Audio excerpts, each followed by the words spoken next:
দর্শক, আপনারা নিশ্চয়ই এখন অবগত আছেন গোটা ভারতবর্ষব্যাপী যে ঘটনা নিয়ে উত্তাল, শুধু পশ্চিমবঙ্গ নয়, গ্রাম অঞ্চল থেকে শুরু করে প্রত্যেকটা এলাকা জুড়ে যে আরজি করের ঘটনাটা প্রতিনিয়ত আপনারা খবরের টিভিতে লক্ষ্য রাখছেন এবং খবরের কাগজে আপনারা দেখতে পাচ্ছেন প্রতিনিয়ত যে নানান রকম আন্দোলন, সাধারণ মানুষ রাস্তায় নেমে পড়েছে। শুধু একদিন নয়, দুদিন নয়, দিনের পর দিন তারা রাস্তায় আন্দোলন করেছে। একটাই তাদের দাবি, উই ওয়ান্ট জাস্টিস। এই জাস্টিসের দাবিতে সাধারণ মানুষ, কোনো পতাকা নয়, পতাকা ছড়াই সাধারণ মানুষ নেমে পড়েছে রাস্তায়। তারই পরিপ্রেক্ষিতে যে আজকের জুনিয়র ডাক্তাররা যে আন্দোলনের ডাক দিয়েছিল, আলোর পথযাত্রী, এই যে কর্মসূচি তারা গ্রহণ করেছিলেন, মানববন্ধনের মধ্যে দিয়ে আপনারা দেখতে পেয়েছেন গতকাল থেকে শুরু করে আজকে গতকাল সারা রাত্রি ধরে যে কলকাতার রাজপথে সাধারণ মানুষ রাস্তা নেমে পড়েছিল মানববন্ধনের মধ্যে দিয়ে, তার অন্যথা ঘটেনি। ছোট্ট একটি গ্রাম, যে গ্রামের নাম চোয়া, এই চোয়া গ্রামের সাধারণ মানুষ, মা বোনেরাও রাস্তায় আজকে নেমে পড়েছে এই মানববন্ধনের মধ্যে দিয়ে। সেই আরজি করের ঘটনার তারাও জাস্টিস চাইছেন, তারা প্রতিবাদে সামিল হয়েছেন জুনিয়র ডাক্তারদের সাথে সাথে। আপনারা দেখতে পাচ্ছেন এই মুহূর্তে এখানে সমস্ত মানুষ, গ্রামের সমস্ত মানুষ আজকে রাস্তায় নেমে পড়েছে। তারা মানববন্ধনের মধ্যে দিয়ে সুষ্ঠুভাবে, সুশৃঙ্খলভাবে এখানে দাঁড়িয়ে আছে। দেখতে পাচ্ছেন তারা তাদের প্রতিবাদ নীরবে জানাচ্ছেন। মোমবাতি তাদের প্রত্যেকের হাতে প্রজ্বলিত, তারা রাস্তায় দাঁড়িয়ে তাদের প্রতিবাদ জানাচ্ছেন।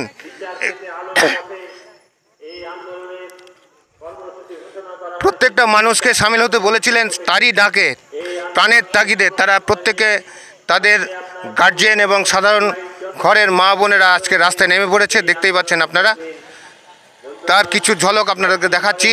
প্রত্যন্ত একটি গ্রাম, গ্রামের মানুষও আজকে থেমে নেই, এই প্রতিবাদে সামিল হয়েছেন।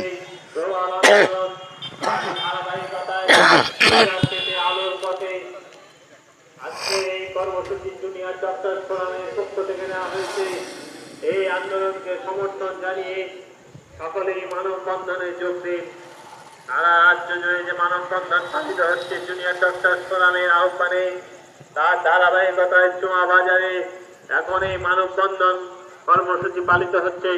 ফলে সকলেকে আহ্বান করা হচ্ছে কিছুক্ষণের জন্যও আপনারা এসে এই আন্দোলনে যোগ।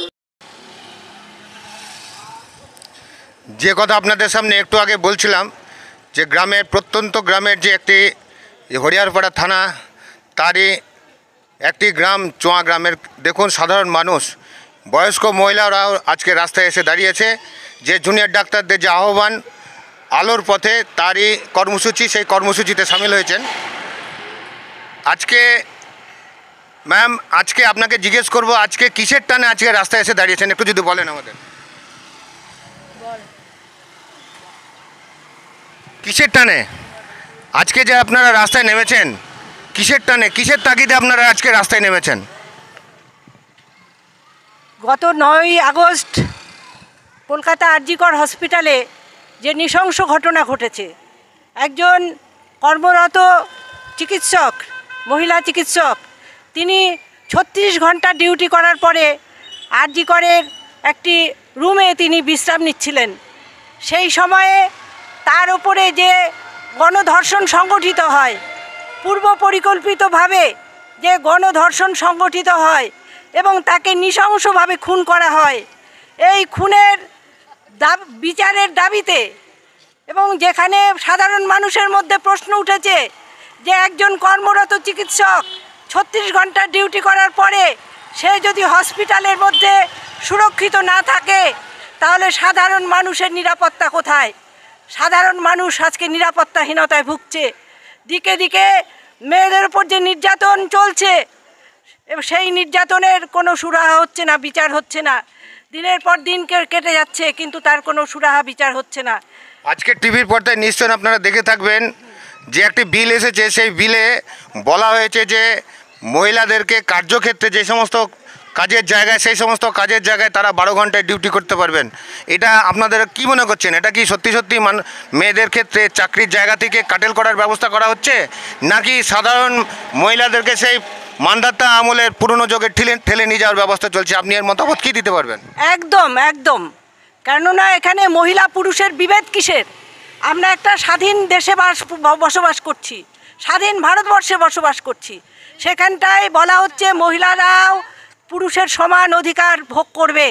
সেইখানটায় দাঁড়িয়ে মহিলাদের জন্য রাত্রে ডিউটি অফ, মহিলাদের জন্য 12 ঘন্টা, 8 ঘন্টা, 4 ঘন্টা, এ কোন নিয়ম? আমরা মনে করি সর্বত্র কি রাত্রে কি দিনে সব সময়ের জন্য মেয়েদের সুরক্ষার ব্যবস্থা করতে হবে। আপনারা দেখতে পাচ্ছি যে সমস্ত এরা যে সরকার যে বিল আনার চেষ্টা করছে আর কি, বিভিন্ন জায়গায় দেখতে পাওয়া যায় যে সমস্ত নারী সুরক্ষার যে জায়গাটা, সত্যি সত্যি কি নারী সুরক্ষিত আছে? যে সমস্ত হসপিটালে যে নারী পেশেন্ট, যে মহিলা পেশেন্টরা থাকে, তারা সত্যি সত্যি কতটুকু সুরক্ষিত থাকে? তারা তো দিন রাত্রি 24 ঘন্টার মধ্যেই তারা এই ইসের মধ্যে হসপিটালে তারা তার শয্যাতে সীমাবদ্ধ থাকে। অনেকে দেখেছি যে হসপিটালের মধ্যে তারা আক্রমণ হয়, তাদের উপর নির্যাতন হয়। এই ক্ষেত্রে আপনি কি বলবেন? আমরা এর বিচার চাই, আর কি বলবো?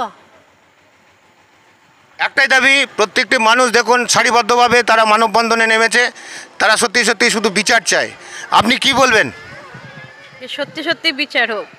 এই দিনের পর দিন এই রকম ঘটনা শুধু আরজিকর না, তো এর আগেও তো অনেক কিছু হয়েছে, কিন্তু নিজস্ব যেটা পেয়ে সেটা তো কিছুই পাচ্ছি না। এর প্রতিকার চাই। প্রতিকার, প্রত্যেকটা মানুষের কাছে একটাই বক্তব্য, প্রতিকার চাই, সত্যি সত্যিকারের বিচার চাই। স্যার, আপনি এই নিশ্চয়ই মানববন্ধনে সামিল আছেন? দেখতে পাচ্ছেন অনেক বাচ্চারাও এই আন্দোলনে সামিল হয়েছেন। তারা তাদের যে প্রতিবাদ সংগঠিত করেছে, মৌনভাবে তারা মানববন্ধনে নেমেছেন সুষ্ঠুভাবে, দেখতে পাচ্ছেন আপনারা।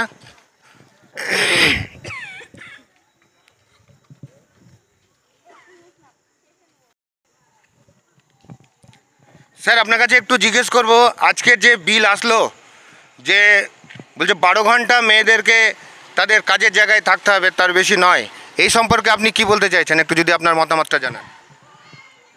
এটা খুব বর্বরচিত বিল, এবং এই বিলের প্রতিবাদ সবারই করা উচিত। এবং এটা আমরা আস্তে আস্তে আমরা দেশটাকে আগাচ্ছি না, দেশটাকে পিছিয়ে দিচ্ছি এই বিলে। এর জন্যই আমরা সবারই কাছে এটাকে বিরোধিতা করা উচিত। আমি বলতে চাইছি যে 12 ঘন্টা সময় বেঁধে দিতে চাইছে, অ্যাকচুয়ালি কোন 12 ঘন্টা? 6টা থেকে 6টা না 10টা থেকে 10টা? কী হিসাবে বেঁধে দিতে চাইছে তার কোনো নির্দিষ্ট কোনো দিশা আমরা দেখতে পাচ্ছি না। এই সম্পর্কে কি বলবেন আপনি? এটা তো উচিতই না যে 12 ঘন্টা যে বেঁধে দিয়েছে, এটা উচিত না। এবং 8 ঘন্টা, কারণ হচ্ছে যে আমাদের জানেন যে গোটা আন্তর্জাতিক ক্ষেত্রে 8 ঘন্টা আমাদের সীমা আছে, এবং এটা 12 ঘন্টা করেছে, এটা চরম বিরোধিতা করা উচিত। এবং এটা গোটা বিশ্বের যে আইন হয়েছে এবং সেই আইনের বিরোধিতা, এটা বিরোধী আইন, এই বলে আমি মনে করি। আমরা দেখতে পাই অ্যাকচুয়ালি ফিল্ম ইন্ডাস্ট্রিতে যে সমস্ত কুশীলবরা আছেন, যে সমস্ত আর্টিস্টরা আছেন, তাদেরকে 14 ঘন্টা, 18 ঘন্টা, এমনকি 20 ঘন্টা পর্যন্ত কাজ করতে হয়। সেই ক্ষেত্রে দাঁড়িয়ে সত্যি সত্যি কি এই বিলটা কার্যকারী? না না, কখনোই না। এই বিল কখনোই মানা যায় না, এটা মানার মতন বিল নয়। এই বিলটাকে প্রত্যাহার করা উচিত প্রত্যেকটা মানুষেরই, এবং যারা এই ফিল্ম ইন্ডাস্ট্রিতে যারা আছে বা স্বাস্থ্যকর্মী যারা আছে, এদের প্রত্যাহার করা উচিত। আপনারা শুনতে পাচ্ছেন, দেখতে পাচ্ছেন মানববন্ধনে এরা প্রত্যেকটি মানুষ আজকে ছোট্ট একটি গ্রামের প্রতিবাদে সামিল হয়ে রয়েছে।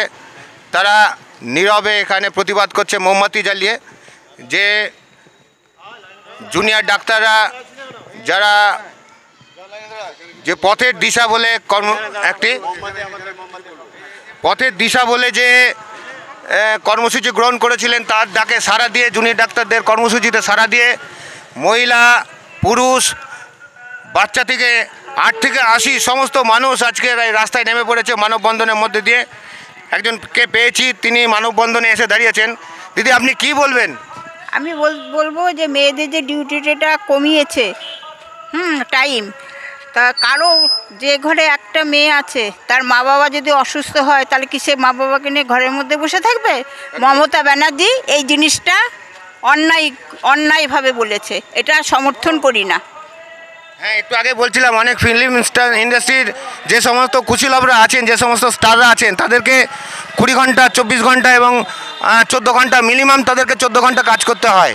এবং যে সমস্ত নার্সরা তাদের ডিউটিতে থাকেন তাদেরকেও ম্যাক্সিমাম টাইম কাজ করতে হয়। এবং যে সমস্ত পেশেন্টরা, মহিলা পেশেন্টরা হসপিটালে থাকে, তাদের নিরাপত্তা কী আছে আপনার কি বলবেন? তারা তো আমাদের জন্যই খাটে। হ্যাঁ, সরকার যে এইভাবে বেঁধে দিল সেটা কি করে চলবে? তাই সরকারকে বললে সবার বাড়িতে একটা করে বেটা ছেলে বডিগার্ড পাঠিয়ে দেয়।